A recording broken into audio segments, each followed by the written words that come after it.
Hola chicos, ¿qué tal? ¿Cómo andan? Bienvenidos a esta clase número 9 de la unidad del número 6. Acá ya vamos a hacer un poco más de hincapié en la unidad del número 4, donde empezamos a ver geometría, ¿sí? Acá vimos empezamos a ver un poco sobre trigonometría, ¿sí? Vimos el sistema de medición de ángulos con sus dos sistemas, el sexagesimal, que eran los grados, y el circular, que son los radianes. Y vimos cuál es la equivalencia entre los grados y los radianes, cuando hablamos que de 2pi era igual a 360 grados, ¿sí? Trabajamos mucho con esto, cuando podíamos sumarle un pi o restarle un pi, que lo podíamos pasar a 180, ¿sí? Hablamos de las razones trigonométricas asociadas a los triángulos rectángulos, el seno, el coseno y la tangente, que eran esas proporciones entre la hipotenusa y los catetos, opuestos o adyacentes. Además de calcular ángulos al primer cuadrante, ¿sí? Que eso también era lo que estábamos hablando recién, de sumar y restarle un pi o lo que fuese.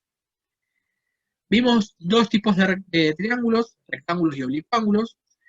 Vimos todas sus propiedades, cuáles eran las más importantes y cómo calcular los datos faltantes.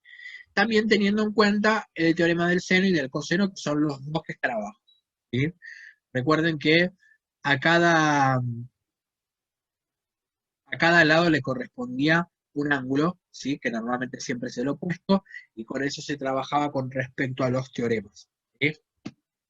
Y empezamos a ver cónicas, ¿sí? ¿Qué son las cónicas? Las cónicas son una superficie que está generada por el giro de una recta G, que se llama generatriz, alrededor de otra recta E, que es el eje, con el cual se corta en un punto B, que es el vértice, ¿sí? Y existen estos cuatro tipos de cónicas. La elipse, que es la sección producida en una superficie cónica de revolución por un plano oblicuo al eje, que no sea paralelo a la generatriz y que forme con el mismo un ángulo mayor que el que forman eje y generatriz, y tiene una curva cerrada, ¿sí? Ahora vamos a ver igual en un ejemplo cuál es cuál. Tenemos una circunferencia, que es la sección producida por un plano perpendicular al eje, y es un caso particular de elipse.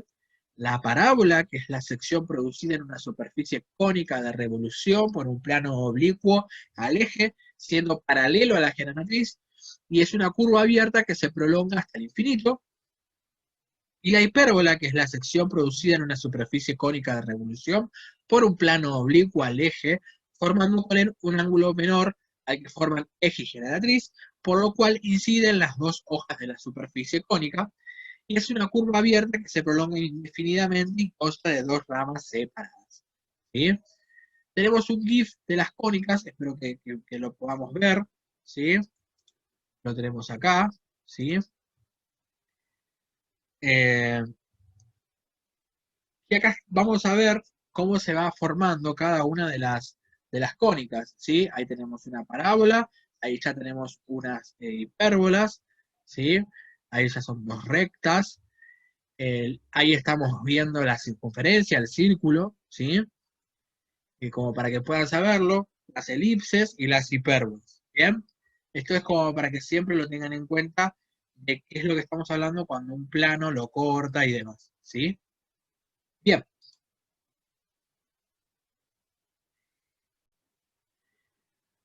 Chicos, ¿qué tal? ¿Cómo andan? Bienvenidos a la clase número 10. Tenemos la unidad número 5. Estuvimos viendo estadísticas. Empezamos viendo intervalos de clases y parámetros de estadística. Vimos las fórmulas de parámetros de posición, la media aritmética, la mediana y la moda, y los de dispersión, que eran la varianza, el desvío estándar y el coeficiente de variación. Era importante encontrar los datos y las frecuencias que tenían.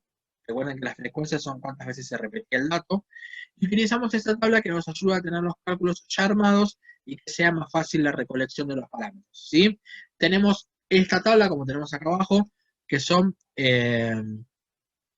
las distintas fórmulas que tenían tanto la media, la moda, la mediana, la desviación media, la varianza y la desviación estándar, ¿sí?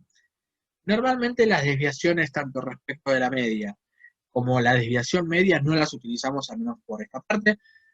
Seguramente el año que viene las podamos utilizar, pero bueno, ya están ahí, ya las tienen previstas, ¿sí? Y las pueden anotar. Y acá estuvimos viendo probabilidades. La probabilidad de un suceso es un número comprendido entre 0 y 1. Recuerden que la probabilidad no puede ser mayor a 1 ni menor a 0. Y que indica las posibilidades que tiene de verificarse cuando se realiza un experimento aleatorio. ¿Qué eran los experimentos aleatorios? Eran aquellos en los que no se puede predecir el resultado. ¿Bien? Ya que este va a depender del azar. Teníamos sucesos, que es cada uno de los resultados posibles de una experiencia aleatoria, y el espacio muestral, que era el conjunto de todos los posibles resultados de una experiencia aleatoria. Y lo representamos por la letra E. Teníamos la probabilidad condicionada, que era que miraremos la forma en que cambia la probabilidad de un suceso A cuando se sabe que otro suceso B ha ocurrido. Y a esta probabilidad se le denomina la probabilidad condicional de suceso A, dado que el suceso B ha ocurrido. ¿Bien? La notación para esta probabilidad condicional es de B sobre A sobre B o B sobre A, dependiendo de qué es lo que tengamos. Por conveniencia, esta notación se lee simplemente como la probabilidad condicional de A dado B. Entonces, sean A y B dos sucesos cualesquiera de un mismo espacio muestral, tales que la probabilidad de B sea mayor a 0. ¿Bien? Así que la probabilidad de D dado A es igual a la probabilidad que tenemos de que pase A y B juntos sobre la probabilidad de A. ¿Bien? Es como para que lo tengamos en cuenta, que fue lo que estuvimos viendo esta última parte. Chicos, agradecerles, ¿sí? Quiero darles las gracias por este año compartido, que fue un año difícil, fue un año distinto. Espero haber sido un gran profe, espero que hayan podido aprender algo. Más allá de lo que se pueda aprender o no, recuerden que tenemos todo el año que viene para poder seguir aprendiendo mucho más. Eh, Espero que tengan todos unas felices vacaciones, unas felices fiestas y nada, quiero agradecerles por dejarme entrar semana a semana en sus casas y estar ahí del otro lado compartiendo un buen momento, más allá de poder compartir aquellas dudas que teníamos y por todo el trabajo que han hecho. Así que los felicito, espero que estén todos bien. Nos estaremos viendo el año que viene. Eh, Chau, chau, chicos. Nos vemos.